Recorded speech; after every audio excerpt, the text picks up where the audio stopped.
So the date is August 16th, 2002, and flying over a valley in Afghanistan are two A-10 Warthogs. An A-10 is a heavily armored, low-flying, slow aircraft designed to provide ground cover for troops on the ground.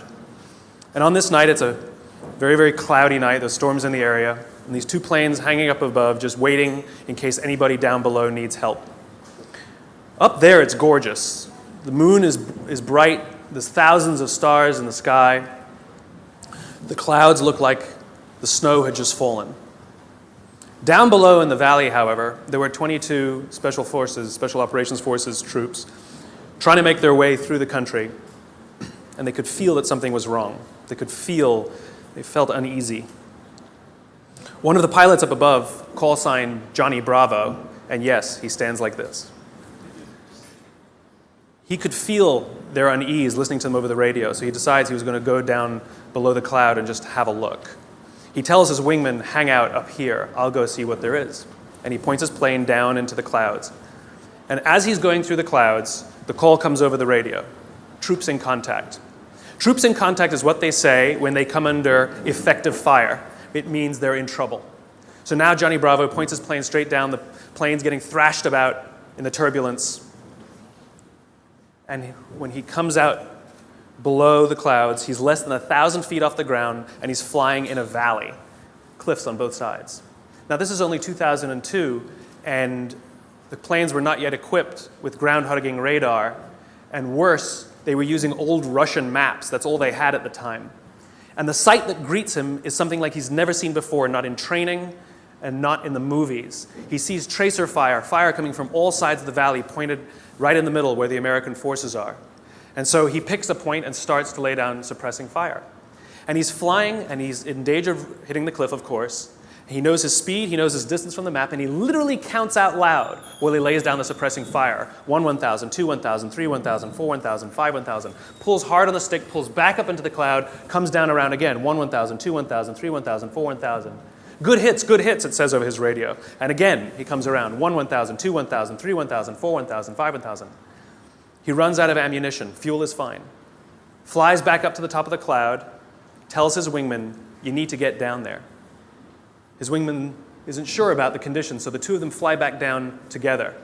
His wingman lays down the suppressing fire, and Johnny Bravo counts as they fly 3 feet apart from each other, wing to wing. 1, 1,000, 2, 1,000, 3, 1,000, 4, 1,000, 5, 1,000, up and around again. 1, 1,000, 2, 1,000, 3, 1,000, 4, 1,000, 5, 1,000. That night, 22 Americans went home alive with 0 casualties. My question is where do people like Johnny Bravo come from? Who are they? Who would risk their lives for others so that they may survive? I asked Johnny Bravo. I asked him, why would you do it? Why would you risk your life so that others may survive? And he gave me the same answer that everybody in his position gives, because they would have done it for me. Now, if you think about it, in the military, they give medals to people who are willing to sacrifice themselves so that others may gain. In business, we give bonuses to people who are willing to sacrifice others so that we may gain. We have it backwards. Wouldn't you like to work in an organization in which you have the absolute confidence, the absolute knowledge that other people that you may or may not know who work in the same organization as you would be willing to sacrifice themselves so that you may survive? And I'm not talking about giving your life. I mean, we don't even like to give up credit, you know? So where do people like Johnny Bravo come from? Well, it's an age-old question. They're not born. They're actually made. If you look at the human animal is like a machine. There are systems inside our bodies that are trying to get us to do things that are in the interest of the survival of the human animal, right? Just like in a business, in a company, if you want people to do something, you offer them some sort of positive or negative incentive to direct the behavior, right? So if you want people to achieve a certain goal, you offer them a bonus if they achieve that goal, and they'll work towards that goal because they want the bonus. It's a very simple system. The human body works exactly the same way. It works exactly the same way. Inside our bodies are chemicals that are trying to get us to do things that are in the best interest of us. If you've ever had a feeling of happiness, pride, joy, love, fulfillment, All of these feelings that we have are chemically produced feelings. And they're produced by 4 chemicals predominantly. These are basically responsible for all of the feelings that I would generically call happiness. They are endorphins, dopamine, serotonin, and oxytocin. EDSO. These 2 chemicals, endorphins and dopamine, I like to call these the selfish chemicals because you don't really need anybody's help to get them, right? Let me tell you a little bit about what they are. Endorphins. Endorphins are designed to do one thing and one thing only.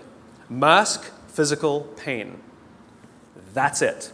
That's what they do. If you're a runner, if you've ever gone and done heavy exercise, you've heard of an endorphin rush or a runner's high. Basically what's happening is when that runner's out there pushing their bodies harder than they've ever pushed before, they feel good. And when they're done with their run, they feel fantastic. And then an hour later, they're in pain for damage they caused to their muscles an hour before, right? This is what endorphins are designed to do. They're designed to mask physical pain. The caveman reason for this stuff, because this stuff is all from 50,000 years ago, understand, Homo sapien existed at the same time as other hominid species, and yet we survived and they didn't. What is it about this species that's so good at survival and thriving? Look at the world we've built. It's not just that we're smart. We're certainly not the strongest and we're certainly not the smartest. It's that we're social animals. We have to do things together. We have to look after each other, and we have to work together to ensure that we survive, that we do well. This is how we're designed, right? These chemicals are trying to make that happen. So in these caveman times, 50,000 years ago, Paleolithic era, we had to eat. We're not the strongest, we're not the fastest. But there's one thing that the human animal is made for: endurance. We could track an animal for hours and hours and hours and miles and miles and miles. And if we were tired, we'd keep going. And if we got injured or we had to bring the food back to the cave, we'd continue to do it. And it was so good, it felt so good, that maybe we'd even volunteer to go hunting the next day, just like we get addicted to exercise, right? Oh my God, it was so much fun yesterday. I will totally go hunting tomorrow, right? Good system for the survival of the group. Good system. By the way, the reason laughing feels good is because of endorphins. You're actually convulsing your internal organs, and endorphins are masking the physical pain. I'm sure everybody here has laughed so much that the endorphins eventually run out and you go, stop, stop, it hurts. Endorphins, they feel good. Dopamine. Dopamine is the feeling that you found something you're looking for, or that you accomplished something you set out to accomplish. So you know that feeling you get when you cross something off your to-do list? That's dopamine. Feels awesome. You know when you have a goal to hit and you achieve that goal, you're like, yes! You feel like you've won something, right? That's dopamine. The whole purpose of dopamine is to make sure that we get stuff done, right? The historical reason for dopamine, we would never eat if we only waited until we got hungry, because there's no guarantee that we would find food. So dopamine exists to help us go looking for food. We get dopamine when we eat, which is one of the reasons we like eating. And so when you see something that reminds you of something that feels good, we want to do the behavior that helps us get that feeling, right? So let's say you're out there going for a walk and you see an apple tree in the distance. You get a small hit of dopamine. And then what it does is it focuses us on our goals. And now we start walking towards the apple tree. And as the apple tree starts to get a little bigger, we feel like we're making progress. You get another little shot of dopamine and another little shot of dopamine until you get to the tree and you're like, yes! Okay? This is why we're told you must write down your goals. Your goals must be tangible. There's a biological reason for that. We're very, very visually oriented animals. You have to be able to see the goal for it to biologically stay focused, right? If you don't write down your goals, if you can't see your goals, it's very hard to get motivated, to get inspired. For example, think about corporate visions, right? A corporate vision has to be something we can see, right? That's why it's called a vision. You can see it, right? To be the biggest, most respected, to be the fastest growing are not visions. They're nothing, right? What does that even look like? Respected by whom? Your mother? Yourself? Your friends? Your shareholders? Who knows? What's the metric? Dunno. It's amorphous, doesn't motivate us. Just like I can't tell you, you will get a bonus if you achieve more. You're going to ask me, how much more? I'm going to say, more. Doesn't work. You need a tangible goal. You need a tangible goal, right? Here's a great vision. Martin Luther King, I have a dream that one day, little black children and little white children We'll play on the playground together and hold hands together. We can imagine that. We can set our sights on that. And every time we achieve a goal and achieve a metric and achieve a milestone that makes us feel like we're making progress to the vision we can see, we keep going and going and going until we achieve something remarkable. You have to be able to see it. Dopamine. Like I said, dopamine is the feeling you get when you set out to find something you're looking for as well. I talked about the to-do list. I came home from a trip just a couple days ago, and I had a bunch of errands to run, and I wrote down a little list of things I had to do, and off I went, right? And as I was walking past, I think it was the dry cleaners, I don't remember. I was walking past something, I remembered, oh, I have to do that, and I hadn't written down on my to-do list. So I went in and finished what I needed to do, and then when I came out, I then wrote it on my to-do list and then crossed it out. Because I wanted the dopamine. Feels good. Dopamine comes with a warning. Dopamine is highly, highly, highly addictive. Here are some other things that release dopamine. Alcohol, nicotine, gambling, your cell phone. Oh, you think I'm joking? Okay, we've all been told that, if you wake up in the morning and you crave a drink, you might be an alcoholic. Well, if you wake up in the morning, the first thing you do is check your phone before you even get out of bed, you might be an addict. If you walk from room to room in your own apartment holding your telephone,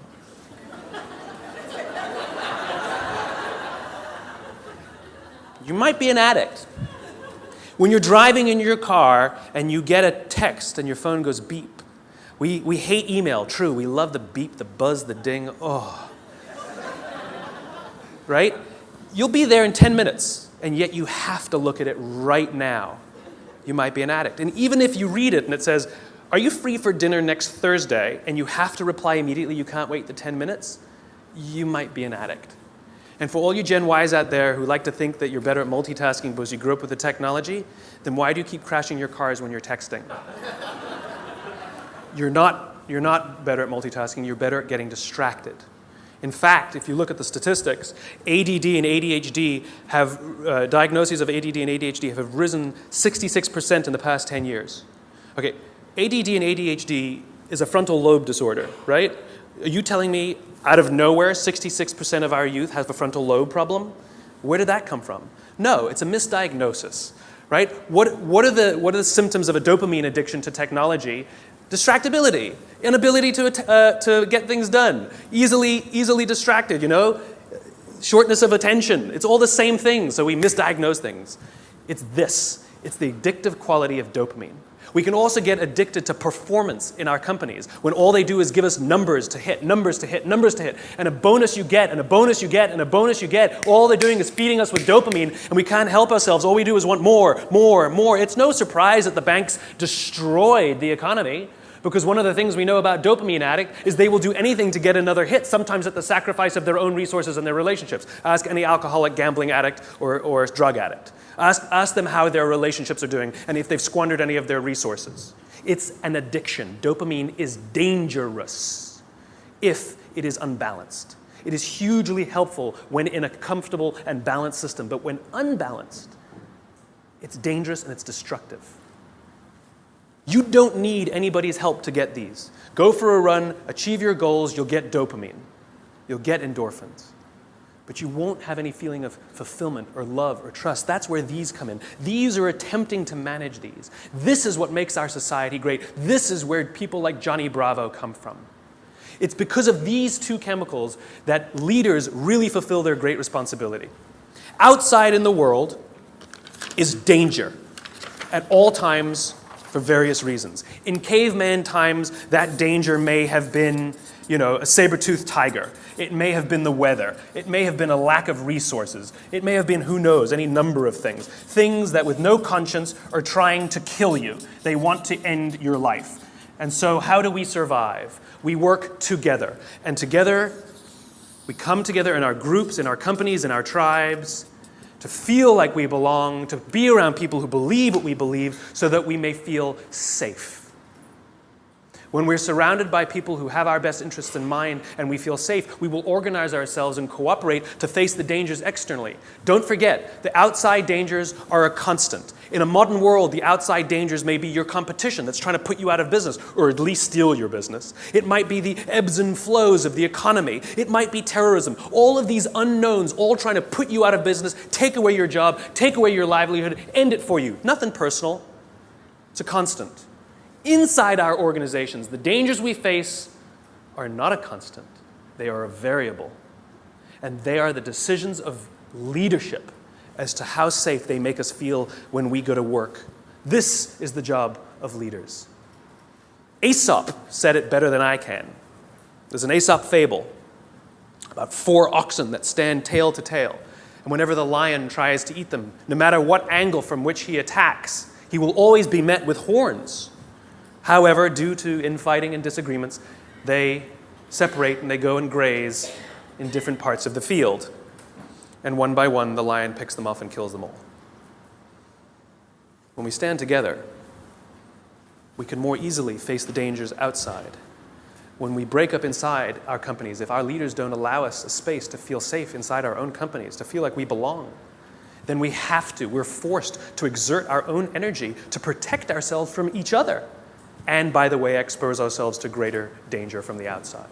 If you have to worry about politics, if you have to worry about someone stealing your credit, if you have to worry about your boss not having your back, think about the energy you invest, not in your business, not in the products you're trying to develop, not in your work, not in how great you're producing, not in your creativity, but in just keeping yourself feeling safe. This is destructive. The responsibility of leadership is 2 things. 1, to determine who gets in and who doesn't get in. This is what it means to start with why. What are our values? What are our beliefs? Who can we allow in? Second thing is to decide how big this is.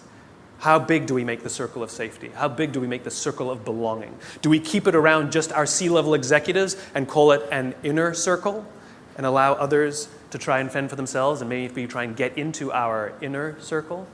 Or do we extend it to the outermost edges of the organization? Great leaders extend the circle of safety, the circle of belonging, out to the outermost edges, so the most junior person feels like they belong, feels safe, feels like they have top cover from somebody like Johnny Bravo. That's what these other 2 chemicals are trying to do. Serotonin is the leadership chemical, is responsible for feelings of pride and status. This is why public recognition is very important. We are social animals, and we need the recognition of others. This is why we have the Oscars, and this is why we have public awards events. This is why we have commencement for graduation. I mean, think about it. What does it really take to get to graduate college? You need to pay your bills, fulfill the minimum requirements, and collect enough credits. That's it, right? It's a formula. You could get an email that says, congratulations, you fulfilled all the requirements for graduation. Enclosed, please print out the PDF of your diploma. P.S. magna cum laude, right? Wouldn't feel so good, right? So instead, we have a big ceremony to recognize the accomplishment. And in the audience, we put our family and our friends and our teachers, all of those in our tribe who've supported us and watched our backs as we've made it through. And then we show up on that day, and we go up on that stage, and we take our diploma. It feels great. We feel our status rise. We feel our pride go up. And by the way, when you have serotonin in your veins, your confidence goes up also. And here's the best part about serotonin. At the exact moment that you took your diploma and you felt that surge of serotonin go through your body, at the exact moment, your parents sitting in the audience also got a surge of serotonin and also felt an intense pride watching you graduate.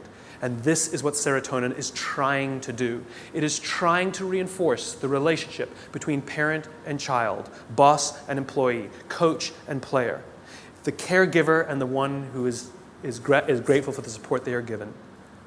And think about it. Think of the speeches that we give. If you give an award to somebody, what do they say? I couldn't have done it. I thank God. I thank my parents. I thank my coach. We thank the person who we believe was looking out for us. We could not have done this without them, we say. And they look at us and they say, so proud of you. And we work to make them proud. Great teams don't want to win the trophy. Great teams want to win one for the coach. They want to make the coach proud. We want to make our parents proud. And it raises our status, and it raises our confidence, and it feels good, and we in turn will look after others so that they may accomplish the same. This is what serotonin is trying desperately to do. The problem is you can trick serotonin. We live in a materialist society, so we judge status very often in our country based on how much money you make, right? So any conspicuous display of wealth raises your status. This is why they put the logos on the outside. No good on the inside, nobody can see them. We want the red line of our Prada glasses. How good, you own a pair of designer shoes, how good does it feel to put on your Gucci shoes? Oh my God, it feels so good. You walk out and you feel $1 million. You can actually feel your confidence rise when you put on the stuff, right? Because it's showing this display of status. It feels great. The problem is there was no real relationship that was reinforced because of it. You tricked the system. That's why we keep trying to accomplish things and accumulate more and more material goods, and yet we never feel successful because there was no relationship. We tricked it. We gamed it. Serotonin is the leadership chemical. The reason I call it the leadership chemical is a historical reason, a very simple historical reason. We had a very practical problem as our animal was developing, as the Homo sapien was developing. We lived in communities of about 100 and 150 people. And there's a very practical issue, which is if we're hungry and somebody brings back food and drop a carcass on the floor, we're all going to rush in to eat. And if you're lucky enough to be built like a linebacker, you will elbow your way to the front. And if you're the artistic one of the family, you get the elbow in the face. Not a good system to keep the whole tribe alive, and definitely not a good system for cooperation. Because remember, the value of group living means that if I trust you and you trust me, I can fall asleep at night and trust that you will alert me to danger. If I don't trust you, I can't go to sleep at night. It's the same in our companies. If we trust each other, we will turn our backs, we will take risks, we will innovate, we will do things that will change the course of our world. If I don't trust you, I can't do that. I can't do that. There's value in group living and group working. And so if you got an elbow in the face that afternoon, odds are very high that you're not going to wake the guy who punched you if danger's there. You're just not going to do it. Bad system. And so we evolved into hierarchical animals. We're constantly assessing and judging each other, constantly arranging ourselves. Who's the alpha? Who's the dominant? Who's the one who sort of is the more dominant personality or dominant talent in the room? In caveman times, it might have been physical muscle. In a creative industry, it might be talent. In the military, it might be courage. There's no standard by which we judge alphas. It's relative to the industries we're in. And it's relative to us as well. If you've ever met someone and you were nervous while you were meeting them, you're not the alpha. We've all had the experience where we're meeting somebody and we can sense that they're nervous meeting us. You're the alpha.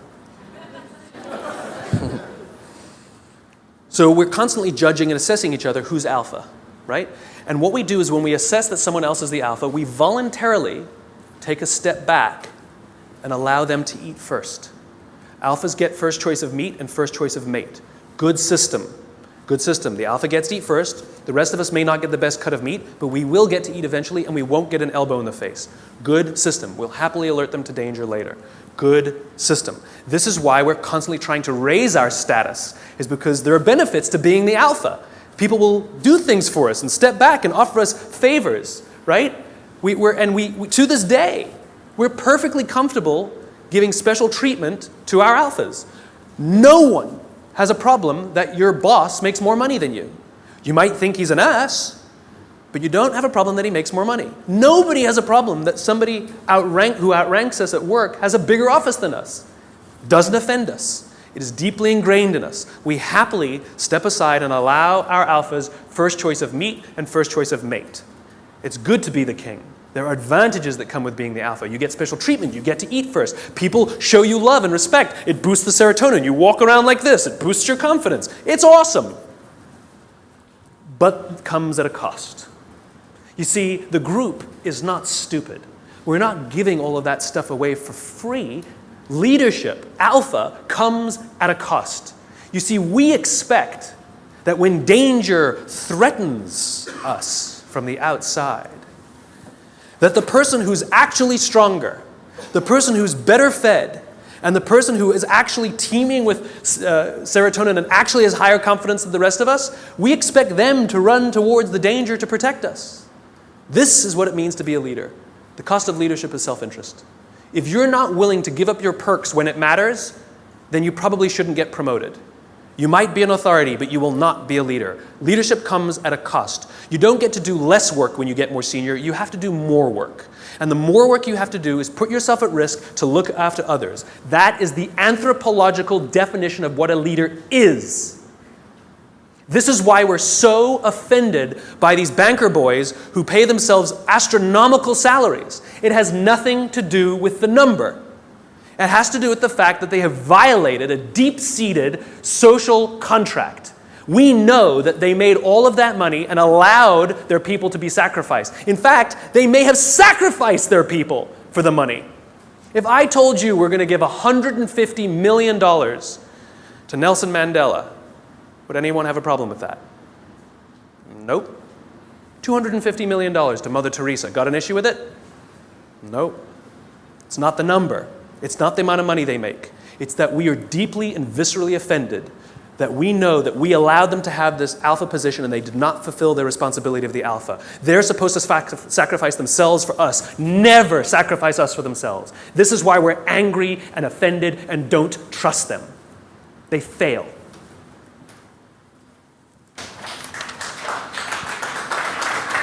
Oh, there's more. Oxytocin. This is the best chemical of all. Oxytocin is the feeling of love and trust and friendship. It's all the warm and fuzzies. It's all the unicorns and rainbows. It's the reason we like to spend time with our friends even if we don't do anything with them. We just sit and watch TV. We love their company. I promise you, nearly every single person sitting in this room today chose the person they're sitting next to.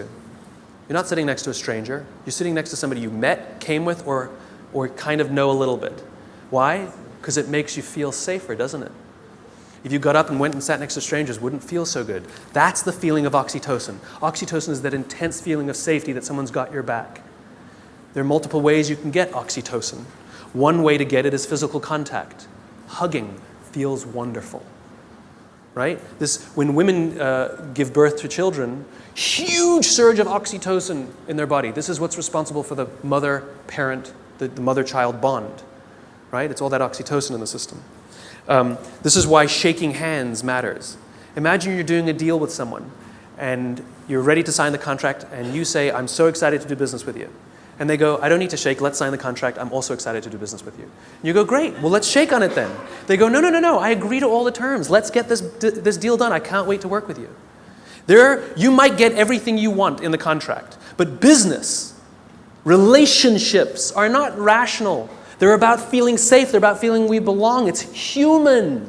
And one of the ways we want to know that that relationship is solidified is with physical touch. Their simple refusal to touch you, to exchange that oxytocin, means one of two things will happen. You will either completely scuttle the deal or you will go into it nervous. Human bonds matter. Another way you can get oxytocin is through acts of human generosity. An act of human generosity is defined as giving of your time and energy and expecting nothing in return. Money doesn't work, sorry. If I told you that this morning I gave $1,000 to charity, what would you think of me? You'd be like, good for you. What, do you want a medal? But if I told you that last Saturday I gave up my day and I went and painted schools in the inner city, then what would you think? You'd be like, nice, cool, I should do more, right? The value of my labor, much less than $1,000, could have hired many more people for $1,000 to go paint schools in the inner city. But you see, as human beings, we put a premium on time because it is an equal commodity and it is a non-redeemable commodity. You spend money, you make money. You spend time, you'll never get it back. Some of you are sitting in this room right now saying, I will never get this time back. I got nothing for you. So we put a premium on people who give us their time and energy. A leader who says to you, I'll pay for something for you, is not a leader. A leader who comes and sits down next to you and says, how can I help you, is a leader. I was talking to some oil executives, and they were trying to convince me that they really care about how fulfilled and how happy their employees are at work, to which I said, no, you don't. And they said, no, we do. And I said, no, you don't. And they said, yeah, we do. You see how this went. And I said, I bet you hired some high-priced consultancy to come and do a web survey about whether people like their jobs or not. And they said, well, we didn't hire a consultancy. I said, okay, so it's kind of like sending your son an email, right? Dear son, your mother and I care that you feel like a valuable part of this family. Please tell us candidly what we can do better so that you feel like you belong here because we really love you. Love, Dad. Or you go into his room, you sit on his bed, and you say, hey, son, your mom and I really care that you feel like a valuable member of this family. Please tell us candidly what we can do better because we want you to feel like you belong and we really love you. Same words, same intention, same desire.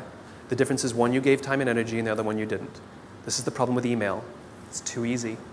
It's too easy. There's no time and energy expended. It's too easy. Don't feel anything. If I come to your house for dinner and you make me a lovely dinner, the next day I send you a very nice thank you email, what a wonderful host you are. Or 3 days later, you receive a handwritten note from me with the exact same words that were written in the email. Which one makes you feel better? Handwritten note. The sentiment was the same, the words were the same. The difference is one took a little more time and a little more energy. Leaders are the ones who give us their time and give us their energy, not the ones who give us their money. It doesn't count, it doesn't work, it just biologically doesn't work. This is how you get oxytocin, doing nice things for people that require that you sacrifice a little bit of time, a little bit of energy, something you will never get back. And if you expect something in return, then you weren't really giving in the first place. You take someone out for dinner because you want them to hire you, you're not really taking them out for dinner. You want something in return. It's just a protracted transaction. It's not relationship building. It's nonsense. I was walking down the streets of New York, true story, and the guy in front of me, his backpack opened and a bunch of paper spilled out on the street. Didn't think much of it. I bent down, gathered the papers up, handed them back to him, and pointed out that his bag had opened. I did a small act of generosity for somebody. I got a small burst of oxytocin. I felt good. Also, the person on the receiving end of the act of generosity feels good. They get a shot of oxytocin. He felt good. He says thanks. I get to the end of the block, and I'm standing waiting to cross the street. And a guy who also happens to be standing waiting to cross the street turns around, true story, turns around and says to me, I saw what you did back there. That was really cool. As it turns out, witnessing acts of human generosity release oxytocin. Remember, our bodies are trying to get us to repeat behaviors that are in our best interest, and it's making us feel good when we see or do acts of human generosity so that we will do them. In fact, the more oxytocin you have in your body, the more generous you actually become. In other words, the more you do, the more you want to do. It gets better than that. Lots of oxytocin in your body inhibits addiction. It makes it very difficult to get addicted to something when you have lots of oxytocin in your body. It actually inhibits addiction. It boosts your immune system. It makes you healthier. That's why happy people live longer. It's why couples live longer. Oxytocin, it actually is good for us. It increases our ability to solve problems. It increases our creativity. It's really good for us, and it's not addictive. It just feels great. It takes time to build up, though. You know, if I went on a date with a girl the other day, it was a first date, we totally got along great, we're going to get married. Why are you laughing? That's my social life. The reason you laugh is because you inherently know that I cannot form a bond of trust strong enough to get married in 7 days. You know that. Why don't you go on a couple more dates? Right? Inherently, you know that. Right? But if I told you that I've been dating somebody for 7 years and we're not married yet, what do you say? What's wrong? In other words, we know that that bond of trust takes more than 7 days and less than 7 years. Don't know how long it takes, though. So when you start a new job and you're really excited to work there and they're really excited to have you, don't quite feel like you belong. You don't quite feel like you're trusted yet, right? Even though you were really excited and they're really excited, it takes time. And you have to do little acts of generosity and make little sacrifices, do little things for people. Not big risks, small risks. It's like dating. You know, you don't start by buying them a diamond. You start by taking them for lunch, buying them a drink. You know, Little bits. Then they take you out, or you take them out again. You do something a little bigger. Then you do that in a movie. Then they come over, and then you buy them flowers, and then you say, I love you. And one day you wake up in the morning, it's like you press this belief button. You just, I'm in love. I don't know when it happened. It just clicks, and you feel like you belong. Same thing at work. Same thing at work. It just clicks, and you feel like you belong because you got enough oxytocin built up in your system. We don't allow this to happen. We're too busy sending emails. We're too busy sending emails. The next time you want to tell somebody something, email is fantastic for the exchange of information, right? It's fantastic. Here's the report you wanted. The meeting's at 4 o'clock. Fantastic. What did you think of my idea? Do not reply on an email. That's an emotional question. Email is a rational tool. You get up from your desk. You walk the 30 feet. And you say, wanted to tell you what I thought of your idea. And I promise you, not only will that information be better received, but you will start to create relationship because oxytocin starts to get released. If you can't get up and walk 30 feet, pick up the telephone. I've done it. It's an amazing thing. You pick up the phone and you go, hey. They're like, hey, what's the matter? They're like, no, I'm just replying to your email. Wanted to tell you what I thought. What? And people who tell me, but I need a paper trail, have the conversation, hang up and say, just to confirm what we talked about, boom, there's your paper trail. The reason we get so many emails is because we reply to them all. And 12 emails are sent, and then somebody misunderstands something, and somebody gets angry, and then you have to pick up the phone and deal with it anyway. Do it at the beginning. Quicker, easier, better. Biology. Give your time and give your energy. And this is why leadership is really difficult, because you can't give it to everyone because you don't have enough to give to everyone. You just can't. You have to make sure that you can trust others, to trust others, to trust others, to trust others. And this is what happens in this circle of belonging, in the circle of safety. This is what effective bureaucracy is, which is, as the CEO, as the leader, or whatever your job is, you have one responsibility and one responsibility only, which is to make sure the people you know that you have physical contact with, you know their names, are confident and feel looked after, and encourage them to do the same for the ones who work beneath them, who work beneath them, who work beneath them. And when this group of people really feels safe, then they will invite in the customer to also feel safe. They will talk to these people as if they are human. I actually flew on an airline recently, and I was appalled at how I was treated. It was disgusting. It was like cattle, right? And I said something. I said, why do you treat people like cattle? And she literally said to me, I'm sorry, sir, I have to do it or I'll lose my job. What did she tell me? My organization that I work for doesn't make me feel safe. I don't feel like I belong. So I'm going to treat you like dirt to protect myself. As opposed to somebody who feels safe and says, sir, I will do everything in my power to make sure that you feel happy and good because I'm not worried. That's called a highly effective organization. There's one more chemical I haven't told you about. The big C. Cortisol. Cortisol is the feeling of stress and the feeling of anxiety. We share these chemicals with all the social mammals. And so when you see a herd of gazelle, you've all seen the documentary on Discovery or whatever, right? You see a herd of gazelle grazing, and one of them thinks they hear a rustle in the grass, and they go, head, right? That's what cortisol does. Cortisol is designed to keep us alive. It is the first stage of fight or flight. It makes us paranoid. It makes all of our senses hyper-attuned to look for danger. It injects glucose into our muscles to make us stiff and ready to go in case we need to fight or flight. It increases our heart rate like crazy, right? And it makes us start looking. It makes us paranoid to find the danger. And the cool thing about cortisol when you work in a social environment is if other people sense that you're nervous, they get nervous. So all the other gazelle go, they didn't hear anything. They just saw Steve over there get really freaked out. And so they got all freaked out. And now they all start looking for the danger. Good system. And one of them who didn't even hear the initial rustle in the grass sees the lion, runs, they all live another day. Good system. So that when we go to work and somebody says, I think there's going to be layoffs, all of us are like, what do you mean? Wait, we're all paranoid now. We're all freaked. I shouldn't have talked in that meeting. We start to get crazy. We start to get paranoid. Our hearts start to race. That's what cortisol does. It's trying to keep us alive. You wake up in the middle of the night, you hear a bump in the middle of the night. What's the first thing you do? You wake the person next to you. And then what do? They go, and if there's nothing there, you go and trust your eyes, right? You go looking for it. We're visual animals, right? If there's nothing there, you go like this. Cortisol leaves our body, and we relax, and our heart rate goes back down. Cortisol, to get all of that extra energy, to make us paranoid, to make us self-interested, it needs to shut down non-essential systems, because it has to get it from somewhere, right? So it shuts off things like growth. You don't need your fingernails to grow at that moment. It shuts it off. The other thing it shuts off is our immune system. Don't need it in that moment. The problem is you're not supposed to have cortisol in your system all the time. You're supposed to have it in and then gone. And when we go to work in a place that doesn't make us feel like we belong, that doesn't make us feel safe when we're at work, guess what? We got little bits of cortisol dripping in our body. Drip, drip, drip, drip. Makes us paranoid. Drip. I know my boss hates me. I know he hates me. He hates all my ideas. I know it. Drip, drip. It makes us self-interested. One of the things cortisol does, it inhibits the release of oxytocin.